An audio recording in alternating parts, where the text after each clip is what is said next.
अपने राज्य की समृद्धि से और प्रजा के सुख से ही एक राजा को भी सुख की अनुभूति होती है। आपके राज्य की संपन्नता का श्रेय तो आपका ही है स्वामी। सहस्त्रों वर्षों से इतनी तन्मयता, कुशलता और धर्म परायणता से राजकाज के दायित्व का निर्वाह जो कर रहे हैं आप। मेरा श्रेय तो इतना ही है देवी कि प्रभु की कृपा से ना कभी धर्मपथ से भटका और ना ही मेरे द्वारा किए जाने वाला यज्ञ कभी रुका। और मुझे विश्वास है नाथ, आप सदा इसी प्रकार धर्म का पालन करते रहेंगे और कभी भी भ्रमित होकर धर्म से विमुख नहीं होंगे।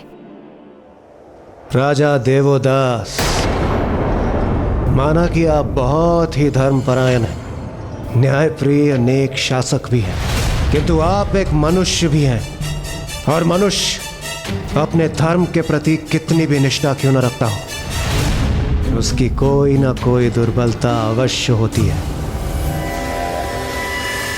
अब मैं देवराज इंद्र तुम्हारी ऐसी परीक्षा लूंगा कि तुम्हारी सारी दुर्बलताएं मेरे समक्ष प्रकट हो जाएंगी। मेनका,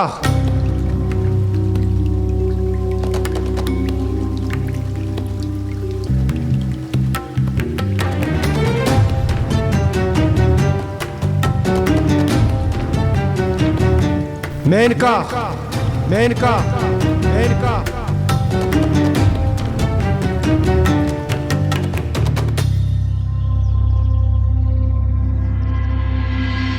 रंभा,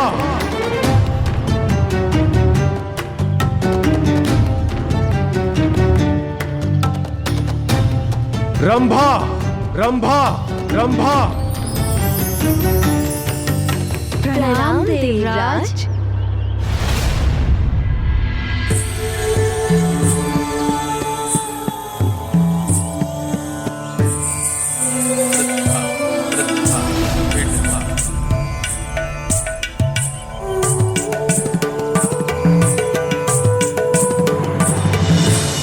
आदेश दीजिए देवराज।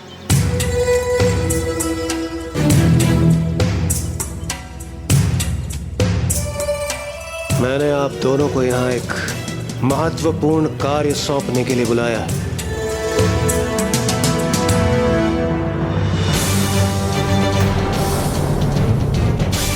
इंद्रदेव को युक्ति सूझी भी है तो उनके स्वभाव के अनुरूप राजा देवदास की परीक्षा हेतु उन्होंने स्वर्ग की 2 सर्वाधिक सुंदरियों को बुलाया है। उन्होंने मुझे आप दोनों के अपूर्व सौंदर्य से, आपके नारी सुलभ आकर्षण से एक पुरुष की परीक्षा लेनी है। इसलिए मैं चाहता हूं कि आप दोनों वहां जाएं और अपने सौंदर्य से उस पुरुष को सम्मोहित करें। बस इतना ही कार्य है इंद्रदेव, ये तो हम चुटकियों में कर देंगे। यह कार्य इतना सरल नहीं है। आप दोनों का सौंदर्य अपूर्व अवश्य, किंतु काशी नरेश देवोदास कोई साधारण मनुष्य नहीं। वो अपनी भक्ति, धर्म और कर्तव्यों के प्रति सजग है। इसलिए मैं चाहता हूं कि आप दोनों समझ गए देवराज। देवराज, हमारे समक्ष तो इनसे भी महान व्यक्तित्व झुक गए, तो राजा देवदास कितने भी असाधारण क्यों ना हो, हम दोनों जाके उनके राज्य भवन में अपने नृत्य से उन्हें लुभा लेंगे। आप तनिक भी चिंता मत कीजिए देवराज। चिंता नहीं, मुझे आप दोनों पर पूर्ण विश्वास है। राजा देवोदास इस परीक्षा में अवश्य विफल होंगे। विलंब मत कीजिए, शीघ्र प्रस्थान कीजिए। मेरे अनुसार धर्मप्रिय राजा देवोदास को समझाने अथवा उनकी परीक्षा लेने हेतु अप्सराओं को भेजने का कोई औचित्य नहीं। राजा देवोदास, आपको ज्ञात नहीं आपको मोहित करने के लिए मैंने किसे भेजा? बस एक बार आप इनके सौंदर्य के आकर्षण से तनिक भी सम्मोहित हुए, उसके बाद आप अपने धर्म से विमुख होकर अपने राज्य पर से अपना नियंत्रण खो बैठेंगे और फिर काशी में केवल अव्यवस्था का ही वातावरण होगा। अपने राज्य में सुव्यवस्था स्थापित करने हेतु आप महादेव को पुनः काशी लौटने के लिए अनुरोध करने पर विवश हो जाएंगे। महाराज की जय हो। महाराज कोई अतिथि आपसे भेंट करने के इच्छुक है महाराज।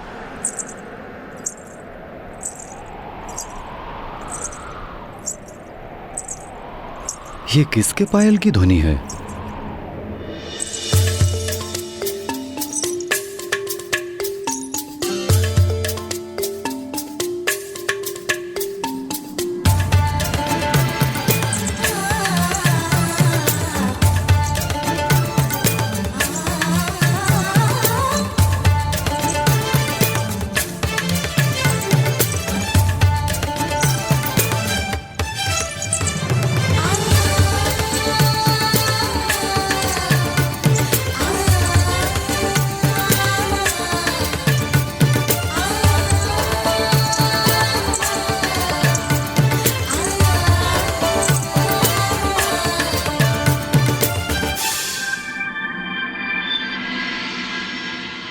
अरे अरे, प्रणाम महाराज देवोदास। आपने अपने नेत्र झुका क्यों लिए महाराज? सौंदर्य को देखना, उसकी प्रशंसा करने पर तो कोई निषेध नहीं। ये तो सर्वथा उचित है, उत्तम है। इसलिए आपका हमें देखना किसी धर्म के विरुद्ध नहीं। इसे अपने सौंदर्य का अपमान न समझे देवियों, किंतु पर स्त्री पर दृष्टि डालना महाराज देवोदास के लिए पाप के समान है। कितनी उमंग से आई थी हम यहाँ महाराज देवोदास से विमर्श करने, किंतु यदि वो हमें देखेंगे ही नहीं तो हम उनसे वार्तालाप कैसे करेंगे?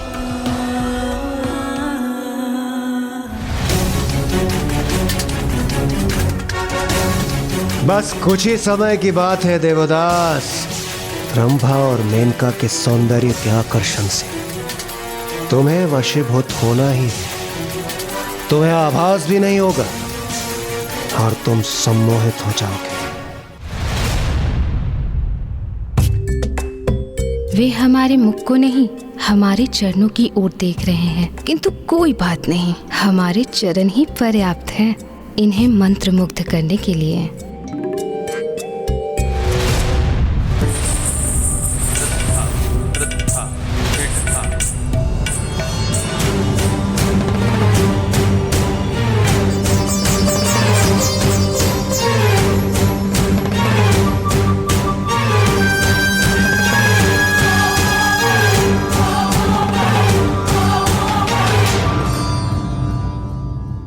आज तक कोई भी हमारी सुंदरता से बच नहीं पाया है।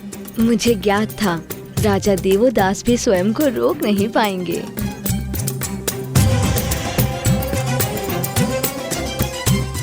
माताओं, मैं आपकी किस प्रकार सहायता कर सकता हूँ?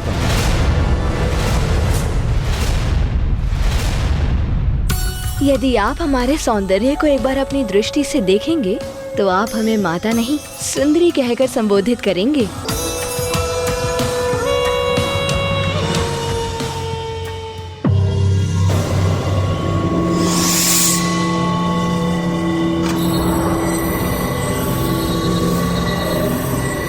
पर्याप्त समय बीत चुका है। अब तक तो मेनका और रंभा राजभवन में प्रवेश कर चुकी होंगी और राजा देवोदास का ध्यान अपनी ओर आकर्षित कर ही लिया होगा।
काशी नगरी में माँ गंगा की महाआरती का समय है।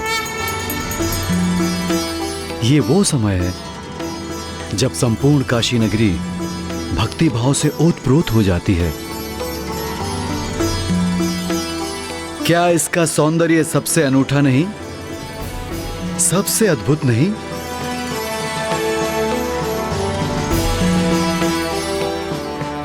सुंदर है ये स्वर, ये भाव अति सुंदर है।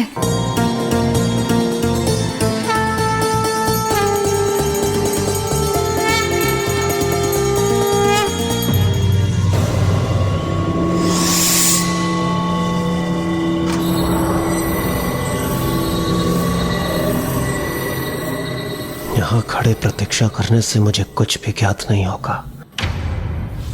मुझे राजभवन की ओर चलना चाहिए। वहां क्या घट रहा है तभी मुझे ज्ञात हो पाएगा। यही उचित है।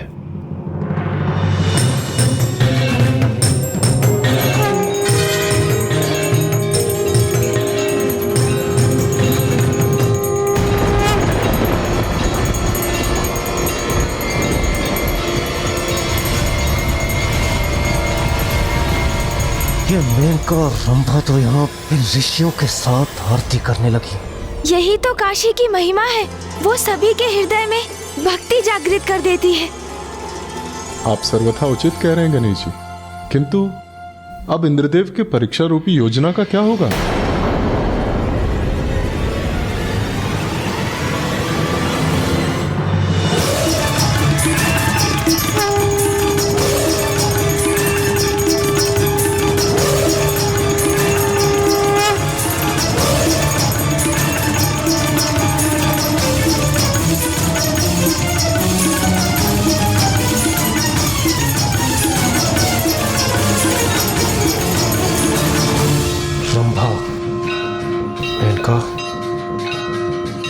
रंभा, मेनका, मैंने तुम दोनों को यहाँ एक विशेष उद्देश्य से भेजा था। राजा देवदास की परीक्षा लेने के स्थान पर ये तुम दोनों यहाँ कर क्या रही हो? हम वही कर रहे हैं देवराज, जो स्वयं आपको करना चाहिए था। काशी जैसे पावन स्थान पर आकर प्रार्थना में लीन होना चाहिए, ना कि किसी व्यर्थ की परीक्षा में। आपको लज्जा आनी चाहिए देवराज।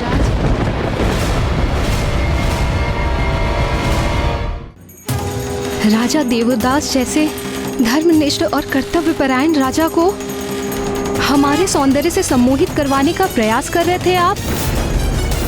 वो धर्मनिष्ठ हैं, अध्यात्म के भाव से परिपूर्ण हैं, और आज उन्हीं के कारण हमें इस महाआरती में लीन होने का सुनहरा अवसर प्राप्त हुआ है। देवराज इंद्र, आप भी अन्य सभी को छोड़कर काशी के इस दिव्य सौंदर्य और यहाँ की भक्ति में ओतप्रोत वातावरण से अपना आत्मसात कीजिए। और यदि हमारा सुझाव समझने में असमर्थ हैं आप, तो राजा देवदास के समक्ष उपस्थित हो जाइए देवराज। वो आपके विचारों को भी स्वच्छ कर देंगे।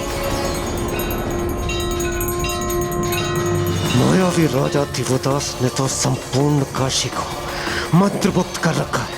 यहाँ आकर ये अप्सराएं उसे सम्मोहित करने के स्थान पर उसका अनुसरण करने लगी। बस बहुत हुआ। अब मैं अब इस देवदास को उचित पाठ सिखा कर ही रहूंगा।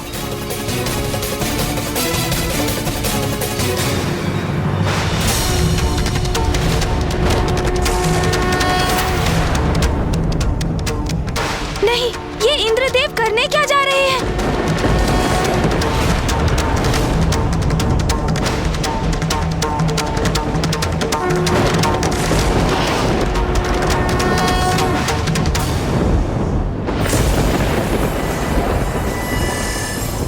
नाथ, अचानक ऐसा क्यों हो रहा है? प्रकृति जैसे रुष्ट हो गई हो। वातावरण में ऐसा अचानक बदलाव क्यों हो रहा है? ऐसा प्रतीत होता है जैसे ये कोई भावी संकट का संदेश है। कुछ अप्रिय घटित होने वाला है।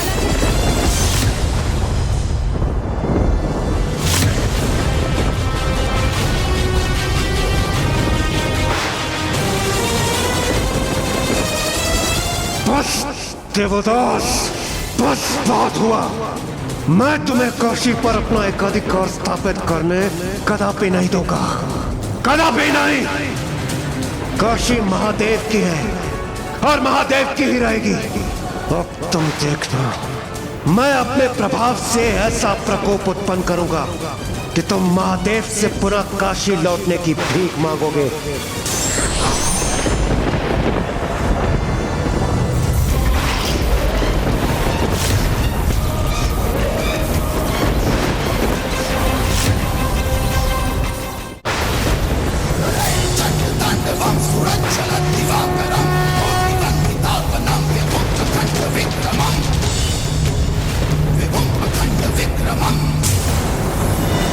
ये इंद्रदेव क्या कर रहे हैं? पिताश्री ने तो राजा देवोदास को समझाने की अनुमति दी थी। किसी भी प्रकार की हिंसा को बड़े कठोर शब्दों में वर्जित किया था उन्होंने।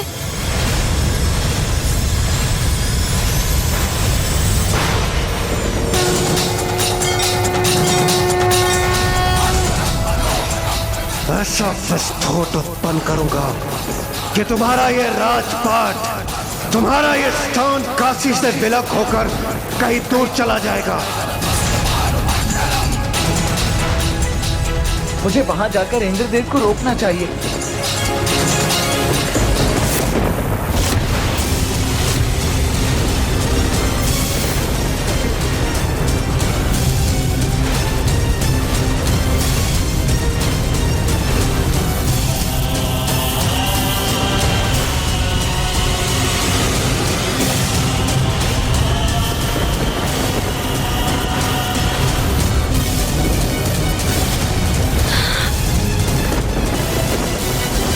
महादेव, मैंने अपने सभी शब्दों का मान रखा है, सदा धर्म का पालन किया, फिर ऐसा सर्वनाश क्यों हो रहा है?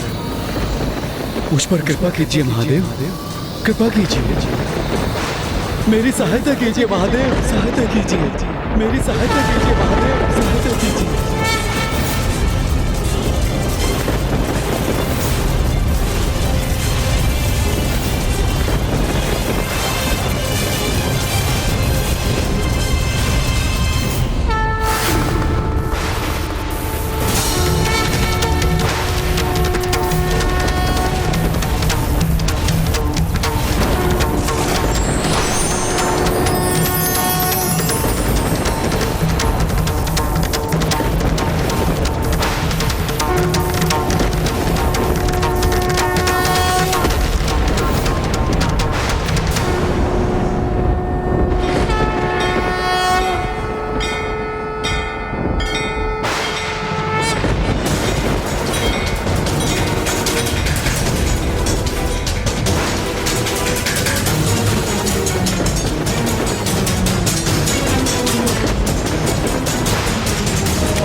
इंद्रदेव, ये कैसा अपराध कर दिया आपने? जो स्थिति पिताश्री ने नियत की थी, उसी को भंग करने का दुस्साहस किया आपने। धन्यवाद महादेव, धन्यवाद।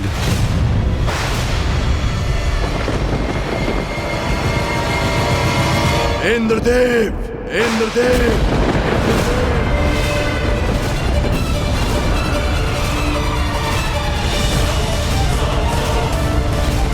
मेरे आदेश के उपरांत भी आपने हिंसा का प्रयोग किया। मैंने सतर्क किया था ना आपको, चेतावनी भी दी थी। सर्वथा अनुचित कृत्य किया है आपने।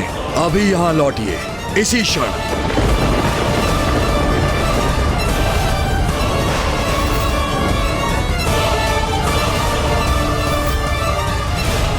ये क्या अनर्थ कर दिया आपने देवराज? पिताश्री ने आपके लिए जो उपबंध तय किया था, आपने उसी को भंग कर दिया। अब ज्ञात नहीं पिताश्री के कोप से कौन रक्षित कर पाएगा आपको।